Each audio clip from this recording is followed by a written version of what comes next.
Assalamualaikum, selamat pagi. Pada kesempatan hari ini kita akan coba belajar tentang memulai usaha mandiri. Jadi ini kita coba mempresentasikan. Nanti silahkan teman-teman jika ada yang kurang benar atau belum berarti tulis di kolom komentar. Oke? Memulai usaha mandiri. Bagaimana memulai itu?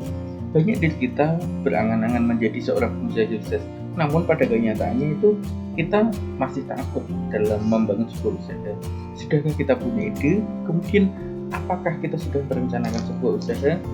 Sudahkah usaha itu kita mulai? Ini pertanyaan yang perlu kita jawab. Yang pertama, kita perlu niat yang tulus. Niat usaha kita itu apa? Mulailah dengan niat. Segala sesuatu itu dimulai dari niat. Tentukan niat yang mulia, niat yang baik. Apa tujuan kita berusaha dan untuk apa usaha kita nanti? Apakah ini sekedar buat formalitas atau biar dipandang orang, atau untuk menambah penghasilan, atau untuk hidup mewah? Kita tentukan itu. Yang kedua adalah passion. Passion itu apa yang dimaksud dengan passion? Bisa jadi kegemaran. Kita mau usaha apa? Apakah kita sesuai dengan bidang kita? Katanya kalau kita sesuai dengan bidang kita itu kita akan lebih sungguh-sungguh, lebih menikmati prosesnya. Produk apa yang kita miliki? Apakah kita produk dari orang lain atau kita produk bikin sendiri? Siapa sasaran kita? Nah, konsumen itu sangat penting. Belajar dari orang sukses. Kita belajar dari orang yang sudah pernah mengalami. Jadi beliau dapat memberikan kelebihan, kekurangan, atau hal-hal yang perlu dihindari ketika memulai usaha. Nah, dari situ kita akan lebih efektif, tidak terlalu banyak trial dan error. Kita rendah hati mau menerima masukan dari orang lain, mau menerima ilmu, mempelajari kisah sukses orang lain. Setiap orang sukses itu perlu pembelajaran. Ada banyak jatuh bangunnya. Yang kita lihat hanya kesuksesannya, kita tidak melihat proses jatuh bangun mereka. Support keluarga itu sangat penting, terutama dukungan dari orang-orang sekitar. Banyak dari kita pengen kerja ini tapi tidak support. Bagaimana? Apa yang Anda lakukan? Kita tetap optimis saja dalam menjalankan usaha. Kita perlu pembuktian supaya usaha kita dapat berjalan lancar. Bagaimana agar terus berjalan? Persaingan usaha, produk kita sangat banyak di pasaran. Ada yang punya ide usaha sama. Apa nilai lebih dari produk kita? Produk kita memiliki keunggulan apa sih? Bagaimana kita punya ciri khusus dari produk kita? Untuk apa usaha mandiri?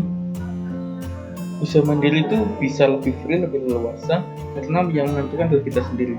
Menentukan penghasilan, kita mau income besar atau kecil, kita punya ide-ide gila, inovasi tiada henti. Artinya jika teman-teman punya ide yang di luar biasanya dan itu dapat diterima pasar, it's okay. Out of the box, keluar dari zona nyaman, berpikir yang bebas, berpikir di luar biasanya. Bingung mau usaha apa? Kita riset pasar dulu, cari kebutuhan pasar itu seperti apa. Bentuk tim, saling percaya, saling menguatkan, dan saling peduli. Membangun produk, ide gagasan, strategi pemasaran, bagaimana agar produk habis terjual. Sumber modalnya dari mana? Syukur ada investor atau orang yang mau memodali kita. Bangun sebuah kepercayaan. Jadi orang menanam modal ke kita itu kita harus dapat dipercaya. Apakah modal itu akan kembali? Ataukah kita hanya uji coba gagal terus berhenti? Lokasi itu juga perlu, tempat berkumpul di mana kita nanti tim berada, tempat diskusi, tempat produksi dan menuliskan ide. Ada yang punya toko, tapi ada juga yang tidak punya toko tapi usahanya banyak. Kontak yang dapat dihubungi, kita dapat memanfaatkan berbagai aplikasi, media sosial dan sebagainya. Ada katalog produknya, daftar varian produk dan harga-harganya. Pengembangan produk. Dalam setiap usaha itu kita perlu pengembangan produk agar produk kita tidak ketinggalan zaman atau tidak itu saja sehingga customer bosan, sehingga kita perlu inovasi terus menerus. Evaluasi dari produk sebelumnya atau usaha sebelumnya, kekurangannya apa agar dapat diterima pasar seperti apa. Lihat peluang sekarang itu pasar itu yang banyak dibutuhkan itu apa. Kreatif dan unik dalam menentukan ide. Riset pasar, bagaimana agar produk dapat terjual sepenuhnya. Manajemen sangat penting, terutama manajemen produksi dan manajemen pemasaran. Kemudian keuangan, kita harus dapat membedakan. Misal kita buat modal berapa, buat hasil pemasaran berapa, untuk biaya transportasi, uang lelah dan sebagainya. Terus ketika kita dapat hasil bersih itu kita sisihkan sedikit demi sedikit, tapi itu sudah bersih. Nah, yang kotor itu nanti kita gunakan untuk muter terus. Jadi prosesnya tetap jalan, kita ambil yang bersih, kita tabung. Jadi endingnya kita sudah dapat hasil bersih bertahap. Kalau biasanya pengusaha itu suka mencatat pembukuan, jadi akan terlihat kita untung kapan, kita rugi kapan, terus kita dapat mengevaluasi dari hasil keuangan tersebut. Demikian yang dapat kami sampaikan terkait dengan materi memulai usaha mandiri. Jika Anda pemuda dan ingin memulai usaha, mulailah terlebih dahulu. Biasanya sambil jalan, kelebihan dan kekurangannya kita dapat evaluasi. Yakin dan optimis usaha kita akan berjalan dengan baik.